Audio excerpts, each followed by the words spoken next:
সালটা 1948, দেশ স্বাধীন হয়েছে 1 বছর হয়ে গিয়েছে। তো দেশে তখন কিছুটা হলো খুশির হাওয়া, আজাদির হাওয়া, ব্রিটিশ শাসন আর নেই। সালটা 1948, 30শে জানুয়ারি হঠাৎ করে যেন দেশ থমকে গেল। যে যেখানে যে কাজ করছিলেন কিছুক্ষণের জন্য থেমে গেলেন, কারণ এমন একটা খবর এলো দিল্লি থেকে যে খবরের জন্য কেউ ভাবতেই পারেননি। একটা অবিশ্বাস্য খবর। বাপু বলা হয়, জাতির জনক বলা হয় মহাত্মা গান্ধী, মোহনদাস করমচাঁদ গান্ধী মারা গিয়েছেন। না, মারা গিয়েছেন খবরটা বোধহয় অতটা ধাক্কা দিত না যতটা ধাক্কা দিল তাকে মারা হয়েছে। এই খবর, গুলি করে মারা হয়েছে মহাত্মা গান্ধীকে। মহাত্মা গান্ধী দেশ স্বাধীনের আগে থেকে এমন একটা নাম, যে নাম প্রত্যেকের ঘরে ঘরে, বলা যেতে পারে একদম রান্নাঘর পর্যন্ত পৌঁছে গিয়েছিল। তার কারণ তিনি যেভাবে কাজ করেছেন, তার কর্মজীবন এবং স্বাধীনতা আন্দোলনের সঙ্গে যেভাবে তার নাম জড়িয়ে এসেছে, বারবার ব্রিটিশদের সঙ্গে বৈঠক, অসহযোগ আন্দোলন। সেই মহাত্মা গান্ধী, জাতির জনক, তাকে কেউ মারলো কেন? মারলো যখন এই প্রশ্ন ঘুরছে, মনে রাখতে হবে 1948 সালে 30শে জানুয়ারি আরো একটা নামের জন্ম হলো। হ্যাঁ, জন্ম, নামের জন্ম। কি সেই নাম? একজন ব্রাহ্মণ, মারাঠি ব্রাহ্মণ, নাথুরাম গডসে। সবাই জানতে চাইলো কে কে মেরেছে মহাত্মা গান্ধীকে। নাম উঠে এলো নাথুরাম গডসে। এবার প্রশ্ন উঠছে, নাথুরাম গডসে সেও তো ভারতীয়। ভারতীয়দের জন্য, ভারতের জন্য যে মানুষটা স্বাধীনতা আন্দোলনে এত বড় একটা জায়গা নিয়েছেন, তাকে মেরে ফেললো একজন ভারতীয়। কেন? তার উদ্দেশ্য কি? কোনো ব্যক্তিগত কারণ? আস্তে আস্তে পরিচিতি পেতে থাকলো একটা নাম, নাথুরাম গডসে। ঠিক যেভাবে মহাত্মা গান্ধী নামটা ছড়িয়ে পড়েছিল ঘরে ঘরে, মানুষের মুখে মুখে, সেইভাবেই নামটা বিভিন্ন জায়গায় ছড়িয়ে পড়তে শুরু করলো, নাথুরাম গডসে। এবার আস্তে আস্তে মানুষের মনে প্রশ্ন জাগলো, এই নাথুরাম গডসে কে? নাথুরাম গডসে কেন মহাত্মা গান্ধীকে মারল? নাথুরাম গডসে, যার শুরুটা রাষ্ট্রীয় স্বয়ংসেবক সংঘ থেকে। এই রাষ্ট্রীয় স্বয়ংসেবক সংঘ কোথায়, কেন, এদের কাজ কি? এবার মানুষ খুঁজতে শুরু করলো, মানুষ জানার চেষ্টা করলো যে এরা এমন কি কাজ করে যে কাজে কাঁটা হয়ে দাঁড়িয়েছিলেন মহাত্মা গান্ধী, যার জন্য তাদের মনে হয়েছিল একে সরিয়ে দিতে হবে। রাষ্ট্রীয় স্বয়ংসেবক সংঘ, তার আগে পর্যন্ত হয়তো ভারতের বিভিন্ন জায়গায় কিছু মানুষ জানতেন নামটা, তাদের কাজ কি মানুষ হয়তো জানতেন, কিন্তু এতটা গভীরভাবে জানার কথা বোধহয় কেউ ভাবেননি। কারণ এই সংগঠন কবেকার? এই সংগঠন তো 1948 সালে হঠাৎ একটা ভুঁইফোড় সংগঠন নয়। এই সংগঠন তারও অনেক আগের, স্বাধীনতার আগের 1925 সাল।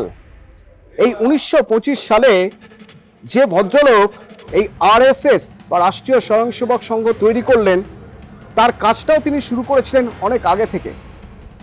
কেশব হেগড়েওয়ার বা কেশব হেডগেওয়ার, যিনি একজন মারাঠি।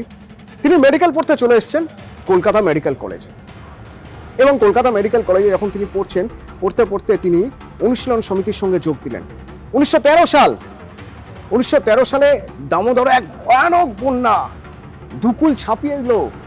এইরকম একটা সময় অনুশীলন সমিতি নেমে পড়ল আর্তদের সেবায়, যারা খেতে পারছেন না, যাদের ঘর নেই, তাদের কিভাবে একটা শেল্টার দেওয়া যায়, সেই কাজের সঙ্গে যোগ দিলেন এই কেশব হেগড়েওয়ার। এবং তিনি দেখলেন যে এটা এমন একটা কাজ, যে কাজের মাধ্যমে একটা জনসংযোগ করা যায়, যে কাজের মাধ্যমে মানুষকে বোঝানো যায়, একটা আইডেন্টিটি তৈরি করা যায়, নিজের একটা পরিচয় তৈরি করা যায়। এখান থেকে তিনি আবার ফিরে গেলেন মারাঠা ভূমি। মহারাষ্ট্রে ফিরে যাওয়ার পর তিনি ঠিক করলেন যে এমন একটা অর্গানাইজেশন তৈরি হবে, যে অর্গানাইজেশনটা না তো কংগ্রেসের পক্ষে না কংগ্রেসের বিপক্ষে। কেন কংগ্রেসের পক্ষ বিপক্ষের কথা বলছি? তার কারণ এর আগে অনেকভাবে স্বাধীনতা আন্দোলন হয়েছে, মুভমেন্ট হয়েছে, যে মুভমেন্টে এক মহাত্মা গান্ধী রয়েছেন, তার সঙ্গে অনেক কংগ্রেস নেতারা রয়েছেন, কংগ্রেস তার মতো মুভমেন্ট করেছে। আবার কংগ্রেস থেকে বেরিয়ে এসে সুভাষচন্দ্র বসু তার মতো করে মুভমেন্ট করেছেন।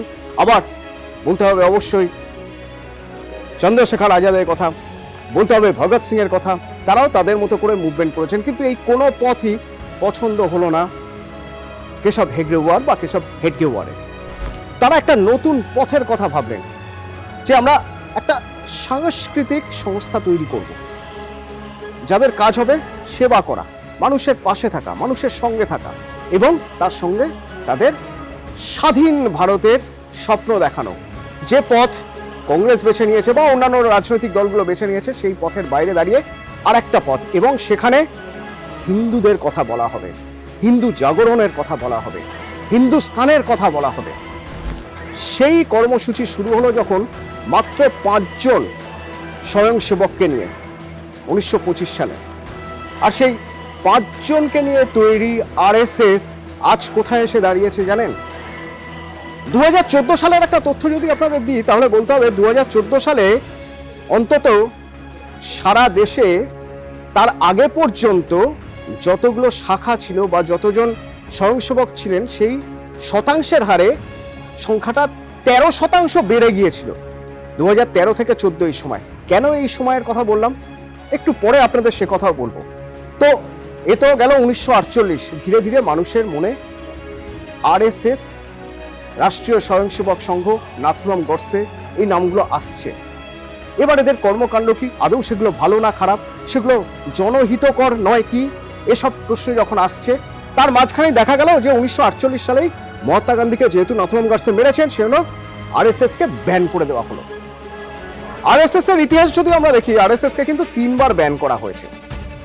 একবার এই 1948-এ, তারপরে এমার্জেন্সির সময় 1974-75-এ, আর একবার 1992 সালে বাবরি মসজিদ ধ্বংসের সময়। সে সময়ও আরএসএস কে ব্যান করা হয়। 3 বার ব্যান হওয়ার পরেও এই মুহূর্তে তথ্য বলছে সারা ভারতে 55,000-এরও বেশি শাখা রয়েছে আরএসএস এ। তাহলে এই উত্থানটা হলো কিভাবে? এত মানুষ শাখা আরএসএস এই সংগঠনের সঙ্গে যুক্ত হচ্ছেন, তাদের কাজকর্মের সঙ্গে যুক্ত হচ্ছেন, তাদের যে ভাবনা চিন্তা, তাদের যে দর্শন সেই দর্শনের সঙ্গে যুক্ত হচ্ছেন বা একাত্ম বোধ করছেন কিভাবে?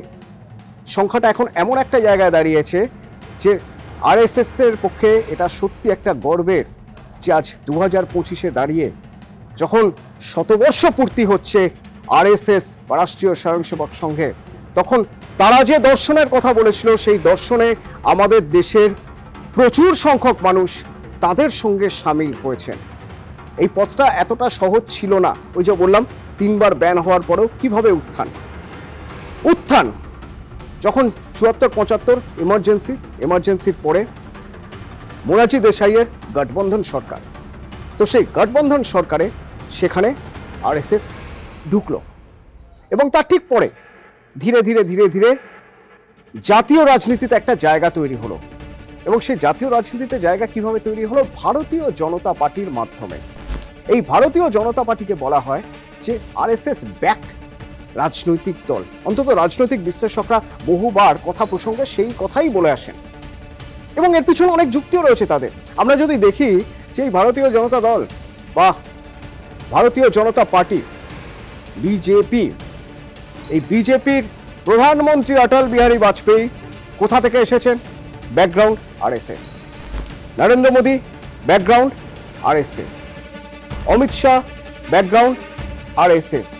তারা পছন্দ করে রাষ্ট্রপতি বানিয়েছিলেন কাকে? Ramnath Kovind, background RSS. এখন ভারত যেখানে দাঁড়িয়ে রয়েছে, এইখানে দাঁড়িয়ে রাজনীতি কি হচ্ছে? বলা হচ্ছে মেরুকরণের রাজনীতি হচ্ছে।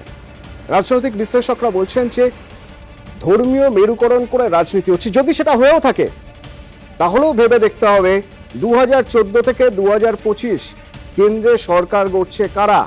ভারতীয় জনতা পার্টি, ব্যাকড বাই আরএসএস। অর্থাৎ যে দর্শনের জন্য 3 বার আরএসএস কে দাগিয়ে দেওয়া হয়েছিল, ব্যান করা হয়েছিল, ব্ল্যাকলিস্ট করা হয়েছিল, সেই দর্শন কোথাও না কোথাও মানুষের মনে কোনো জায়গা করে নিচ্ছে।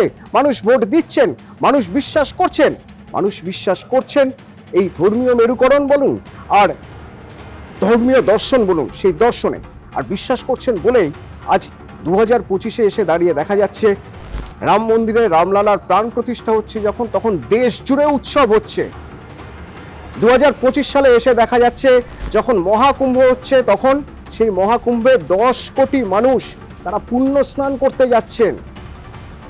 সুতরাং যে দর্শনের শুরু হয়েছিল 1925 সালে যে দর্শনের কথা মানুষ সবচেয়ে বেশি জানতে পেরেছিলেন 30শে জানুয়ারি 1948-এ, সেই দর্শন কোথাও হয়তো ভারতীয় সংস্কৃতি, ভারতীয় রাজনীতিতে এতটাই প্রভাব ফেলেছে যে আজ 100 বছরে দাঁড়িয়ে আরএসএস বলতে পারবে যে তাদের দর্শন নিয়ে, তাদের মতাদর্শ নিয়ে অনেক মানুষ এগিয়ে আসছেন, তাদের সঙ্গে থাকছেন।